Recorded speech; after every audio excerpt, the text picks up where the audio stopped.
ser mãe é uma expansão de tudo que você acha que é capaz de sentir. Eu acho que é como se a maternidade aumentasse o tom de tudo. O que é bom fica muito bom, o que é difícil parece que tem hora que você não sabe como vai sair daquilo, mas eu me sinto muito mais aberta para o desconhecido. Eu acho que, na verdade, é um salto de coragem. Ser mãe é entender que essa matripotência, ela pode expandir e transbordar, não só para seus filhos, mas para todos os projetos da sua vida. Ser mãe é reconhecer que o maternar é um processo que te auxilia a desenvolver várias competências. A nossa dor é única, né? Só eu sei em que ponto a minha maternidade mexe comigo, mexe com a minha existência, com a minha humanidade, com a forma com que eu vejo o mundo. E eu tenho que me perdoar também na minha maternidade, porque eu erro, eu acerto, mas eu erro mais que acerto sempre.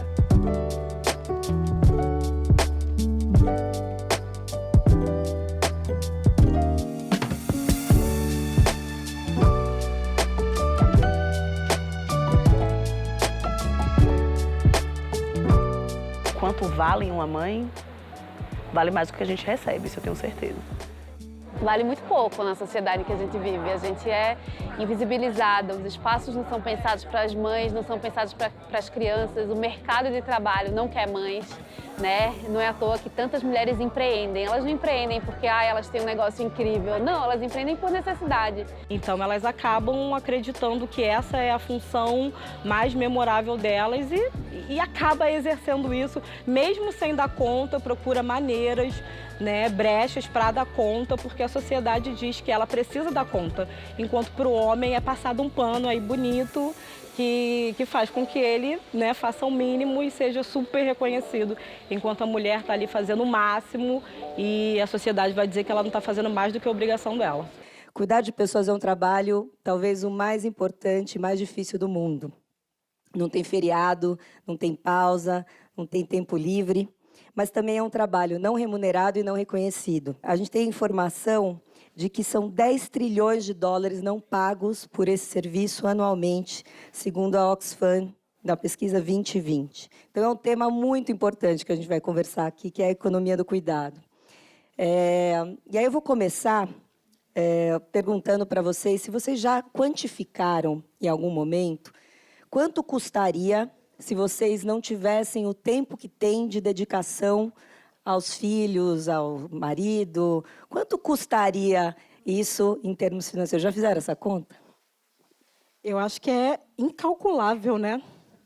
É muita coisa para colocar na ponta do lápis. Eu acho que a conta nem fecha, né? São muitas demandas e muita responsabilidade, e são demandas que envolvem uma dedicação, uma abdicação. Então, eu acho que é bem complicado a gente contabilizar isso aí. Tem um intangível disso, né? Nossa saúde também, né? Porque vai falar de pensão, vai falar de demandas, né, financeiras, mas tem nossa carga mental, nossa saúde física também, que é incalculável. Andressa, eu vou te fazer uma pergunta. Você tem na sua bio uma frase muito boa. Não faço nada o dia inteiro, só crio crianças incríveis. E tem também no seu podcast um episódio sobre isso. Não faço nada o dia inteiro, só crio crianças incríveis. Quão importante é fazer essa provocação? É exatamente do que se trata a economia do cuidado, né? Que é um trabalho que eu nem digo que é um trabalho invisível, porque experimenta ficar uma semana sem lavar roupa, sem colocar comida na mesa, sem levar a criança na escola, sem escovar dentes de criança. Experimenta fazer isso durante uma semana. Vai fluir? Não vai fluir, gente. A engrenagem não vai funcionar. Então, não é um trabalho invisível, é um trabalho invisibilizado, né? Não valorizado, né? E não valorizado pela família, não valorizado pelo companheiro, se tiver, não valorizado pelo Estado.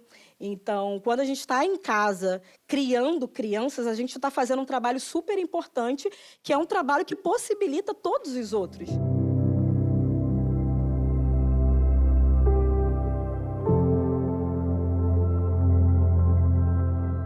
É um prazer, uma honra apresentar a Gabriela Barreto para vocês. É uma das mulheres mais sensíveis que eu já conheci na vida. Ela e a Ká, que está ali, a irmã dela, são uma dupla. Elas são realmente pessoas que eu amo nessa vida. Elas são sócias do Futuro Refeitório. A Gabi também abriu o Chu, que eu recomendo demais. Ela vai falar hoje pra gente, lugar de mulher é na cozinha?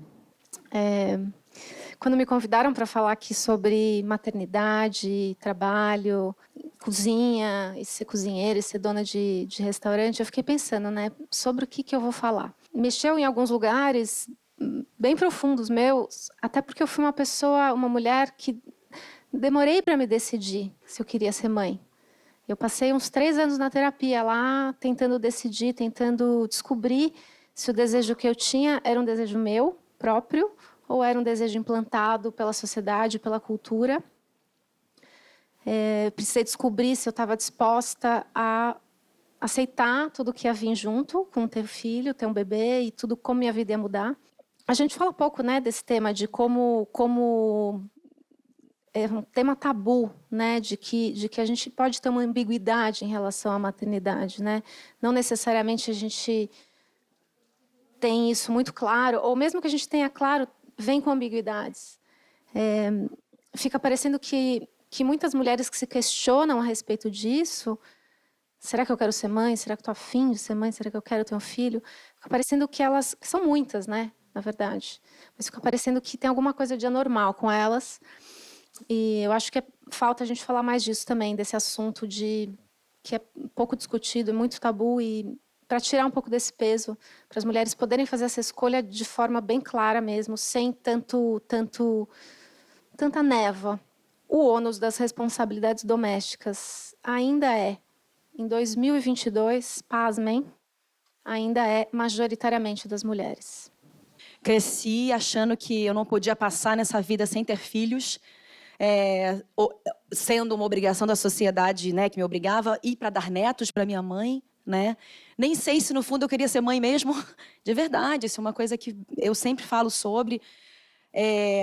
O amor é incontestável, não dá para questionar tudo que a gente tem para dar para os nossos filhos e quer, mas ninguém fala do lado B, né?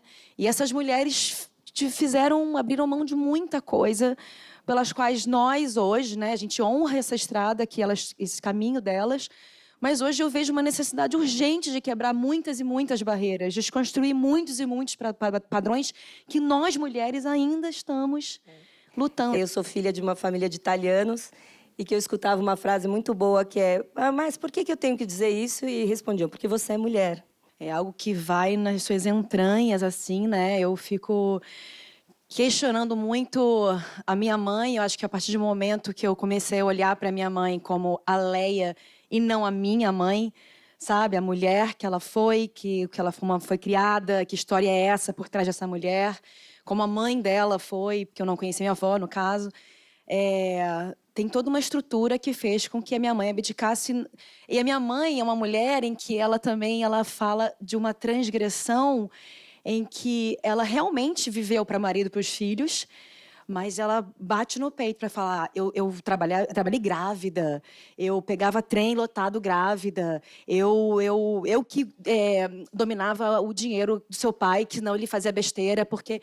Então, eu acho que também a gente veste uma camisa do ele até me ajuda, né? que quer ser a guerreirona, quer dar conta de tudo, a gente sabe fazer melhor, é a gente que leva a gente a uma exaustão medonha, assim, sabe? A gente não está mais em 1950, as mulheres têm salário, têm carreira, trabalham, às vezes elas ganham até mais que os maridos, ou que os companheiros, enfim, às vezes elas pagam todas as contas da casa, mas ainda quando elas chegam em casa acontece uma coisa engraçada, que elas reparam que os homens não enxergam o trabalho doméstico. É invisível para eles. É um troço que, assim, parece que... Isso. E não é por acaso isso. Não é... E eu quero entrar num lugar que não é um tema de personalidade, porque muitas vezes a gente transforma esse assunto numa questão de personalidade. Ah, mas você é arrumado. Ah, mas você gosta de bagunça. Não é por isso. Na verdade, é porque os homens foram criados para não enxergar essas coisas.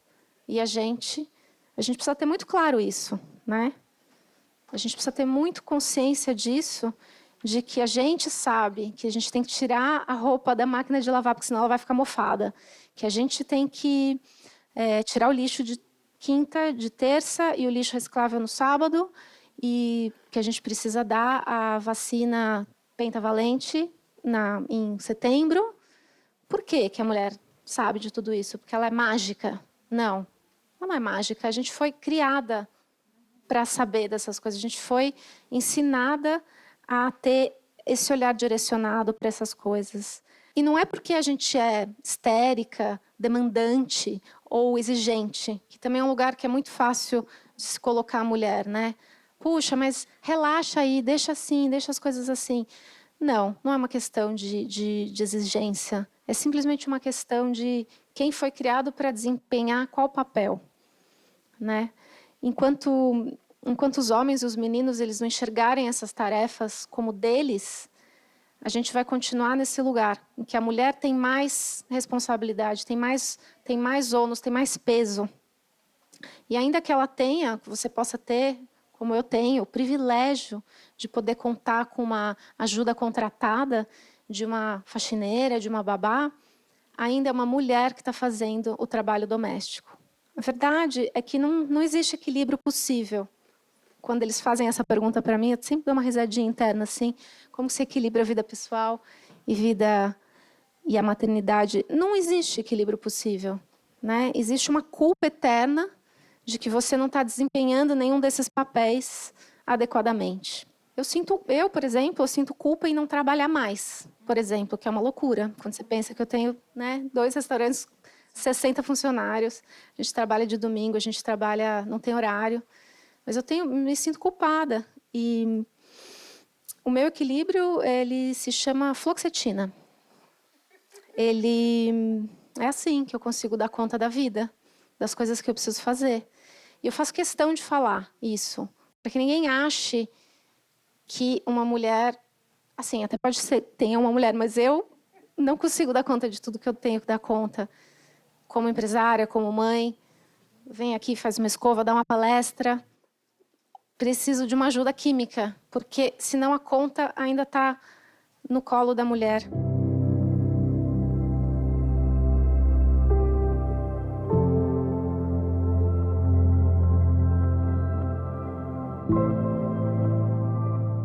Eu sempre tive a demanda sozinha, com as duas.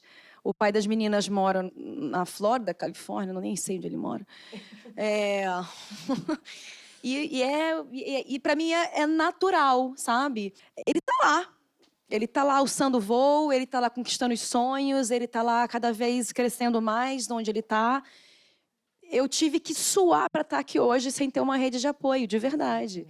Eu saí ligando para todas as mães das amiguinhas, meus amigos, quem pode, não pode, na casa da madrinha, tá na casa daquela. Eu falei, quem vai poder ficar com a Lara hoje?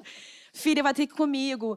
Não quero ir. Aí tem toda aquela questão. Eu falei, o que eu faço? Respeito essa não querer ir, corro atrás da rede. É mãe, né? A mãe, vamos, o pai fala, não, você vai ter que ficar lá e pronto. A mãe, não, vamos tentar. Peraí, deixa eu te ouvir. Vamos tentar ver se eu consigo fazer Nossa, então tem esse lugar também que eu me sinto muito lesada em relação a isso. Eu abri mão de muitos trabalhos na pandemia porque eu não tinha com quem deixá-las. E aí isso vai me consumindo, é um ódio profundo, sabe? E aí vem o quê? Não, mas ele está trabalhando para pagar a pensão. Aí você fala, meu Deus, pois é. Claro, porque se ele não estivesse trabalhando... E já vem uma culpa, exato, é uma coisa tão enraizada na gente. Né? Eu falo que, assim, o pai da Marielle do Enzo ajudou muito, sempre ajudou muito em casa. Não é que era uma figura que não ajudava, mas tinha um preço subliminar. Do tipo, pega um copo de água para mim, eu já tô... Gente, desculpa, já tô criando as crianças, sabe? Você viajou, você estava trabalhando, você foi estudar. Tinha uma coisa meio que, assim...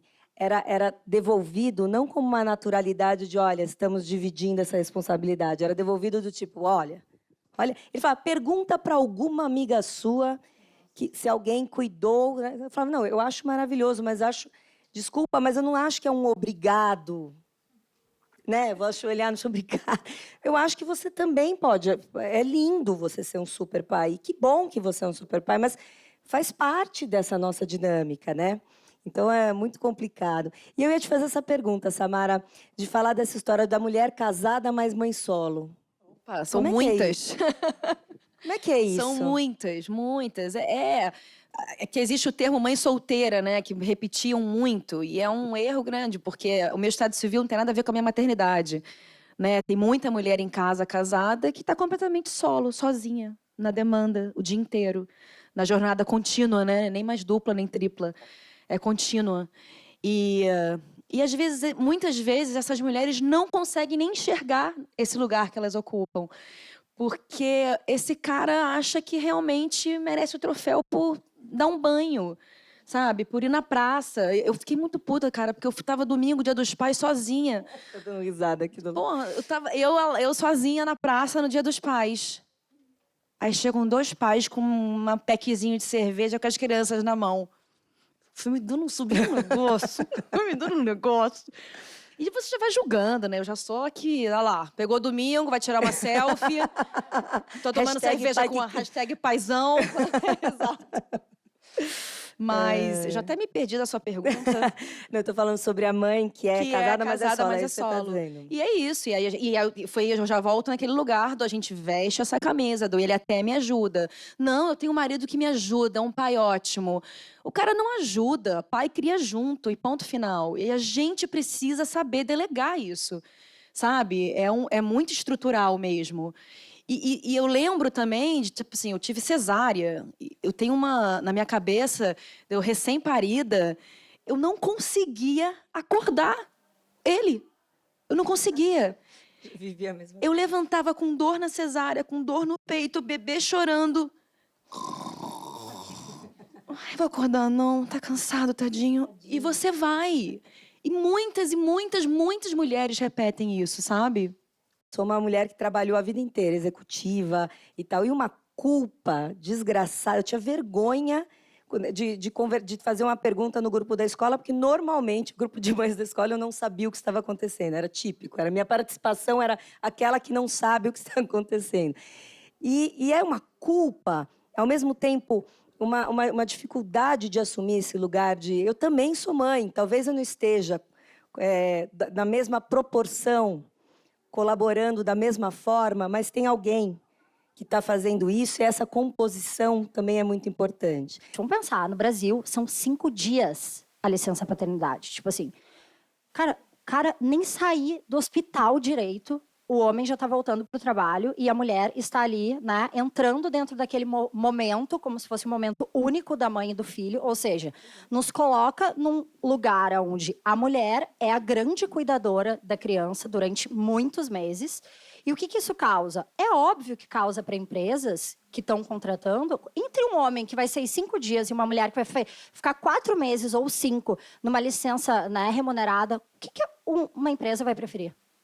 Se você é empregador, é óbvio que uma empresa vai preferir contratar um homem que vai sair durante 5 dias. Então, o problema, ele é muito estrutural. Acho que a pandemia elucidou muito algumas questões que nunca tinham ficado tão claras, do tipo... os dois trabalhavam muito, mas na hora da pandemia não tem essa dúvida, né? O call mais importante é o meu. Né? Assim, eu falo, mas por quê? A sala onde a gente vai usar, o lugar mais importante de conseguir ficar em silêncio e fazer um bom trabalho era dele. Preparar a comida era, obviamente, minha responsabilidade. Uma pessoa que nunca cozinhou. Meu arroz é horroroso, minha filha está aqui para dizer, mas é o que temos, né? Eu faço macarrão, gente, é isso, sei fazer, fica maravilhoso. Só que demora umas 2 horas cada vez que vai fazer, e não dá para fazer todos os dias, senão não daria certo. Então, assim, eu me senti... Foi muito interessante, por um lado, dessa história de... Eu já tinha muita clareza do valor do cuidado e do quanto era importante. A pessoa que me ajuda a criar meus filhos, que está em casa, que chama Adriana, ela tem um filho da idade do meu filho, que mora na Bahia. E isso me faz o dia inteiro pensar sobre ela. Ela está estudando e se preparando para ser alguém diferente, para poder dar outra condição para o Breno. E eu sempre falo, ela está abrindo mão de uma parte dela, né, da vida dela, e ajudando a criar um filho que tem a mesma idade do filho dela. Isso, para mim, faz, assim, me cobra e me faz refletir muito sobre esse lugar, né, de privilégio, da gente poder contar com alguém. Mas eu sempre trabalhei muito, desde os 19 anos. E foi muito interessante essa coisa de ficar claro que o peso do trabalho não era tão... parecia tão bem dividido e, de repente, já não era mais tão bem dividido. Você já sentiu preconceito de não ter uma carreira executiva, de alguma coisa assim, de trabalhar no papel de educadora dos seus próprios filhos? Já sentiu isso em algum momento? Alguma cobrança a respeito disso? O tempo inteiro, né? O tempo inteiro. Porque a gente está em casa e é isso, né? Eu falei sobre o trabalho ser um trabalho invisibilizado. Então, as pessoas cobram, né? O trabalho remunerado é um trabalho de prestígio. Então, quando você não tem uma remuneração, esse trabalho não tem esse real valor, né? E aí as pessoas cobram, mas você não vai voltar a ser mulher, e aí você pausou a sua vida para ser apenas mãe. E quando a gente começa a comparar, o mercado ele está aberto para o homem que acabou de ser pai. Para a mulher, não.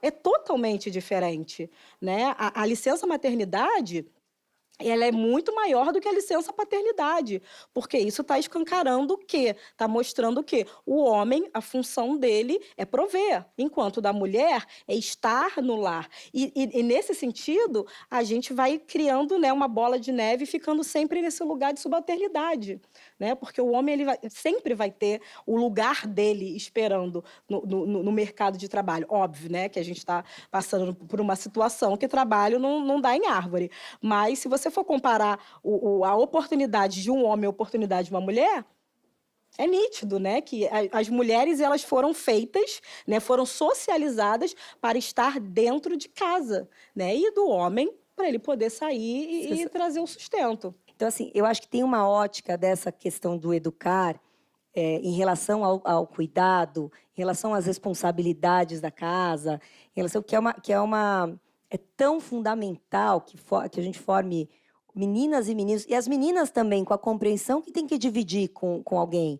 Também assim, deixa comigo, porque eu falo, a gente é essas super mulheres que trabalham, que não sei o quê, que também vira um lugar assim, a múltipla mulher, não, tem que dividir. É que é romantizado o nosso sofrimento, entendeu?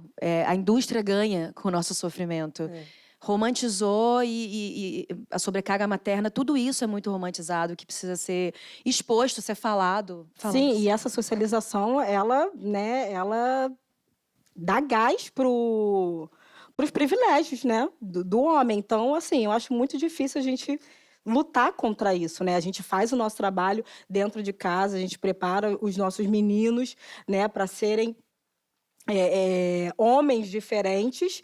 Só que eu também fico com muito medo, porque os privilégios são muito sedutores, né? Então, mesmo a gente fornecendo todas as informações, mesmo a gente mostrando um outro lado da moeda no criar, eu acredito que quando chega lá fora, até quando está na escola mesmo, né? Da mesma forma que ele se sente desconfortável por estar com um patinete rosa, ele pode se sentir atraído também pelos privilégios, né? Porque os homens têm privilégio. E é difícil, gente, a gente abrir mão de privilégio. Privilégio é sedutor, né? É atraente. E por mais que ele tenha uma base forte ali, em algum momento eu temo que ele vá sucumbir e vá debandar para o lado que é mais forte. Nasceu uma mãe, nasceu uma super mulher.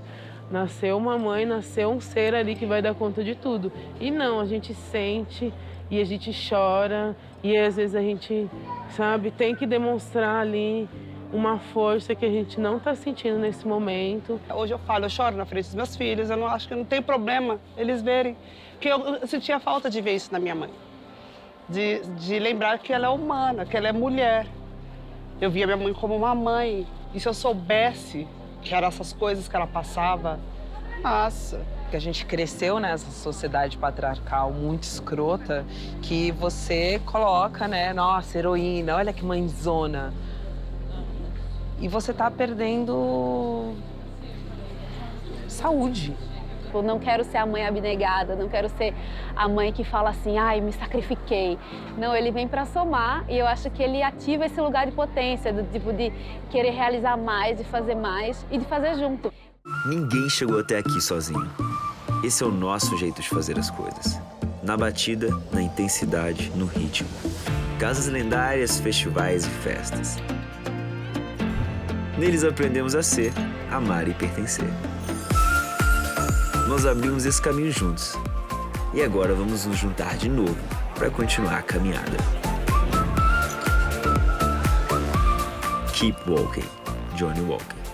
Aprecie com moderação. Te amo. Vai se divertir.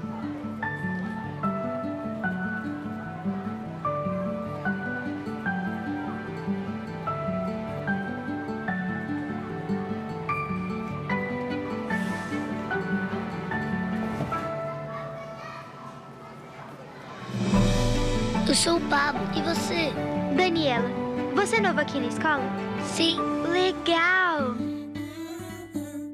A Trip existe porque nunca parou de mudar e porque também nunca abriu mão da coerência. Da TV aberta ao digital, a gente produz intensa e diariamente conteúdos, filmes, reportagens que são ferramentas fortíssimas para entender o comportamento humano. Isso nos faz reinventar e inovar sempre e alimenta a nossa área de consultoria para marcas, que é focada nas estratégias de longo prazo e em fortalecer os vínculos das empresas com a sociedade e com o contemporâneo. Se você quiser conhecer melhor o que a Trip faz e pensa, vá em trip.com.br.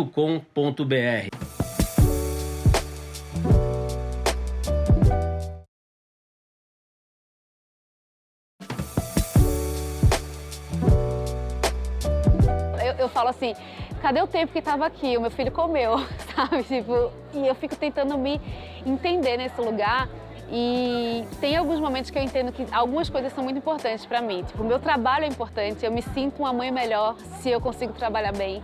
A minha escrita é muito importante para mim. Então, todas as vezes que eu consigo escrever, é batata, assim, tipo, é muito sintomático. Tipo, eu consegui me atender ao tal do coloque a máscara de oxigênio primeiro em você, eu tô com ele noutra presença. Então, assim, o que eu tenho tentado fazer é tentado criar esses espaços em que eu consiga ser eu. Eu sei que eu amo as minhas filhas incondicionalmente e até nesse lugar de dizer que eu não gosto da função de ser mãe, eu vou ser metralhada. E eu não gosto, eu tenho direito de dizer, sabe? E as minhas filhas já entendem esse lugar.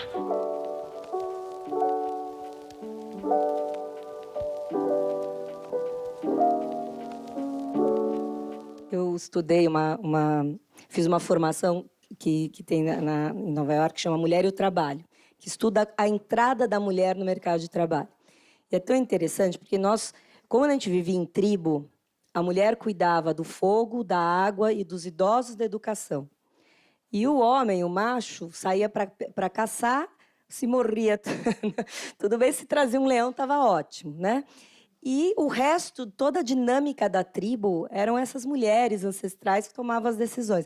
Então, esse lugar que dizem que a mulher compete com outra mulher ancestralmente, pelo macho mais forte, bom, historicamente, vivíamos em tribo e cuidávamos juntas do fogo, da educação dos filhos, e de uma forma tribal, todo mundo cuidando da educação de todos os filhos e tal. Quando a gente vai para a sociedade, começa a viver em sociedade, a gente vai para o invisível, né? Tudo que era feito num papel visível fica invisível porque o mercado de trabalho, o mundo, a sociedade acontece fora de casa. E o dentro de casa some na visão e na perspectiva.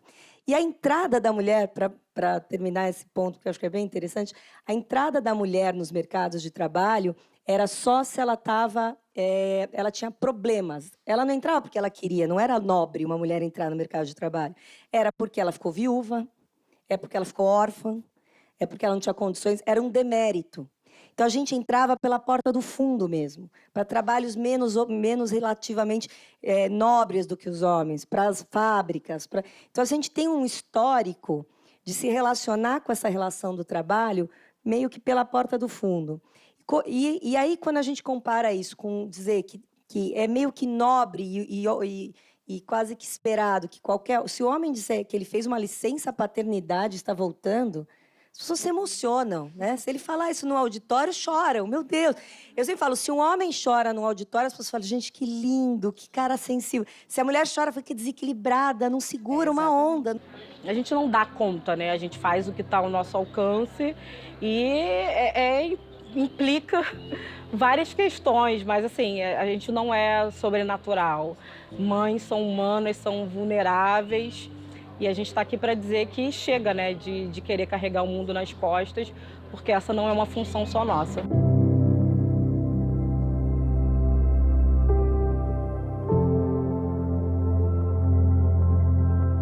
É o trabalho. O trabalho precisa ser dividido igualmente. É o trabalho de cuidar da casa, dos filhos, da saúde mental da família, que é um dever não só da mulher. E esse peso não pode ficar no colo de apenas um dos progenitores. Qual o peso dessa carga psicológica? Qual o peso da carga psicológica de ser o provedor primário de cuidado? Qual o custo disso para as mulheres? De quem eu descuidei quando eu cuidei de quem eu cuidei. Eu estava vendo aqui os dados, né, que 52 milhões de pessoas empreendem no Brasil. E me chamou super a atenção que 30 milhões são mulheres. E daí eu quero uma pergunta para você, né, que eu fico perguntando. Como é que é esse empreendedorismo feminino? Ele é mais um sonho ou ele é mais uma questão aí de sobrevivência, né? Então, nós mulheres aqui no Brasil, a gente anda sobrevivendo mais ou sonhando mais? Como é que tá isso? Bom. A maioria das mulheres hoje empreendem por necessidade. E se a gente for fazer um recorte materno, a maioria das mulheres que empreendem, elas empreendem depois que elas têm filhos. Isso não significa que elas empreendem porque, ai meu Deus, depois que eu tive filhos, minha vida mudou, agora eu vou abrir o meu negócio. Não, é porque a maioria das, né, mais de 50% das mulheres, 2 anos depois que têm filhos, são demitidas.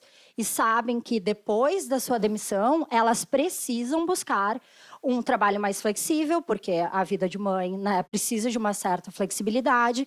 Então, eu acho que é uma grande utopia a gente olhar para o empreendedorismo feminino somente no lugar, né, bonito, sonhador. Eu acho que a gente tem que encarar isso como, sim, é uma oportunidade muitas vezes para as mulheres, mas a gente está apoiando aquela empreendedora, né? Ela está realmente necessitando daquilo.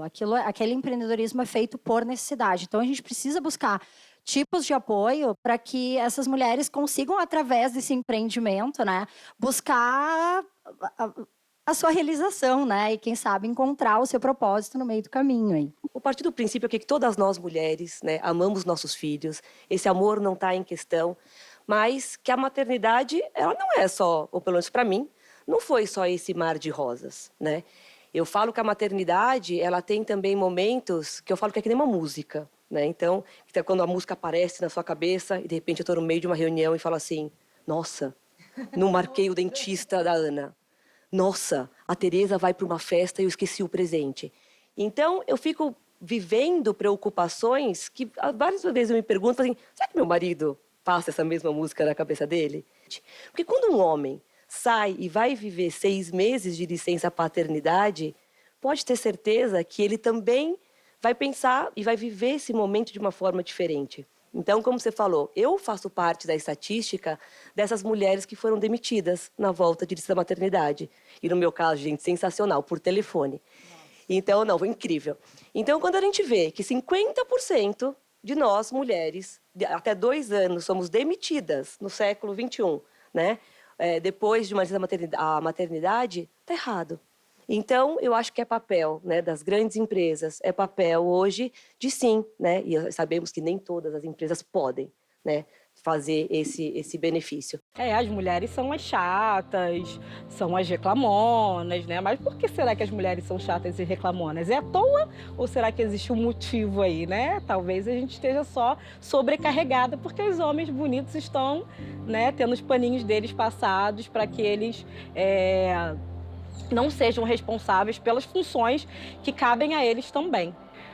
O meu marido, ele deu uma segurada na carreira dele para me apoiar na minha. Então, ele era engenheiro civil, ele hoje está fotografando, porque é uma forma dele conseguir ter mais flexibilidade para ele ficar com as crianças, para eu poder viajar. Isso não é aceito em canto nenhum pra gente. Para ele é um processo ele aceitar esse lugar que ele está na nossa vida. Se ele olha e fala, amor, eu sei que é o machismo, mas às vezes é tão difícil. Porque ele tem que estar provando para todo mundo o tempo inteiro que ele ainda é homem. E eu acredito que não é o papel da mulher ensinar o homem como ser homem, como ser pai, né? Eu acho que quando o homem ele tá aberto, quando ele é comprometido, né, com ser alguém útil, com ser alguém funcional, ele vai buscar isso por conta própria. Eu concordo com você, não é o papel da mulher ser mãe deste homem também, educá-lo, mas eu acho que é um exercício é uma dança, é uma valsa, né? Onde você cede espaço. Eu tenho uma amiga muito engraçada que ela fala que quando ela viaja, ela também trabalhou comigo como executiva numa época, e eu falo, tem que dar uma fruta para o meu filho, ela fala, eu tenho certeza que vai ser banana. Certeza, não vai ser outra coisa, porque é a única que não se diz que não precisa, né? Imagina um abacaxi, trabalho que não vai ser. Então vai ser banana, sempre vai ser banana. E aí ela falou assim, eu parei de encher o saco com a história da banana, porque ele vai dar essa fruta e a criança não vai sobreviver comendo uma semana de sobremesa de banana amassada. Precisa de uma cautela também, né? Porque às vezes você está criando a criança, você pesquisa, você lê sobre uma alimentação saudável. Aí você dá espaço para o pai ser pai, porque ele precisa desse espaço, né? Ele não conquistou. Ele não conquistou. É um espaço que precisa ceder. Vai lá, seja pai. Aí ele vai lá, pega um Doritos e enfia na boca da criança. Então, assim, é difícil também a gente dar esse espaço quando esse espaço não vai ser ocupado minimamente, né, de uma forma decente, né? O cara precisa também estar intimamente ligado com o que está acontecendo, com as demandas, com a rotina, para no momento em que ele precisa exercer a paternidade dele, ele não fazer Acho que é de muito qualquer difícil. jeito. Um homem só vai entender a partir do ponto que ele tenha consciência do que é o privilégio, porque eu acho que é um torpor. Você nem percebe os privilégios que eu juro, eu faço muito coaching de homem, assim, executivos de cadeiras altas e tal. E eu falo, cara, eu não sei nem por onde começar, porque ele não tem uma base de consciência da diferença do cara. Quando começa a falar mimimi, começa a me dar eu falo, não, deixa eu te explicar. Uma coisa muito importante. A gente tem que legitimar as dores. As que a gente não sente em nós e as que a gente sente em nós. Você não tem autoridade para não legitimar uma dor que o outro está sentindo. Eu não sou negra, eu não tenho liberdade, eu não tenho repertório, eu não posso não legitimar o sentimento de uma mulher. Eu não tenho como, eu não senti, mas eu tenho que legitimar que ela sente. Se ela disse que sentiu, para mim está valendo. Não tem uma régua, não existe régua para a dor.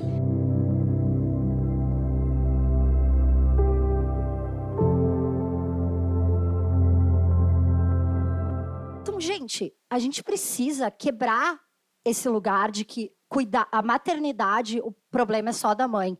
O problema não é só da mãe, né? O assunto não é só da mãe, o assunto é da sociedade. São dos homens, são das mulheres que não são mães também.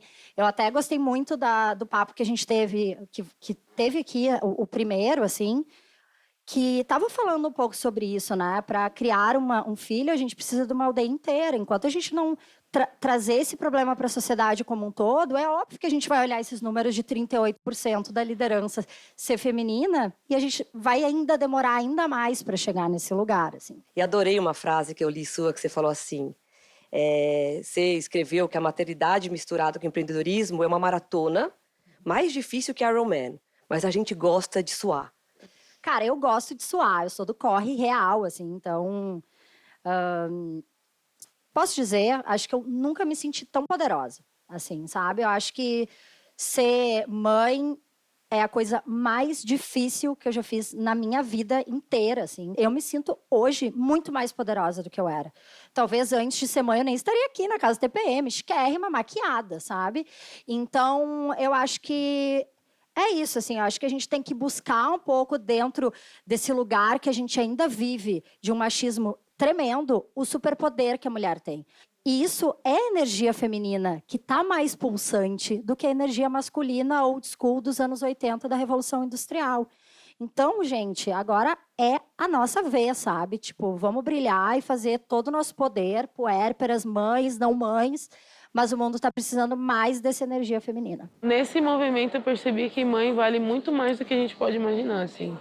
Muito mais que qualquer pedra preciosa, eu acho que vai além do que a gente pode calcular. Então, acho que é isso, a mãe vale o mundo inteiro, mano.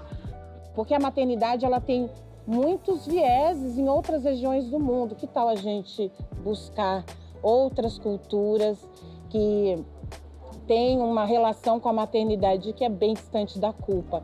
Tem muito mais a ver com potência, tem muito mais a ver com ser grande e entender que você só vai colocar luz no outro se você tiver essa luz.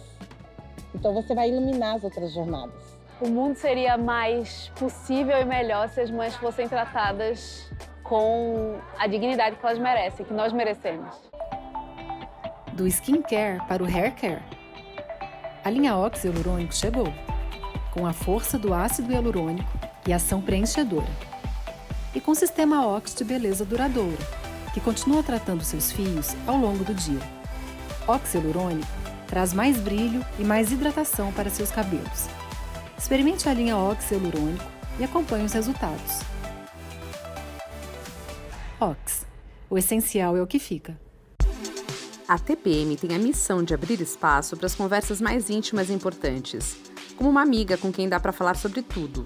Seja um papo sério sobre o corpo, a vida e os caminhos do mundo, a comédia involuntária do último date ou para atualizar o estoque de memes. É isso que a gente procura quando faz a TPM. Papo reto, mas sem ignorar que o mundo é cheio de curvas. Vem trocar essa ideia com a gente em @revistatpm e conhecer a marca do feminino que já soma mais de 650 mil mulheres. TPM é outra conversa.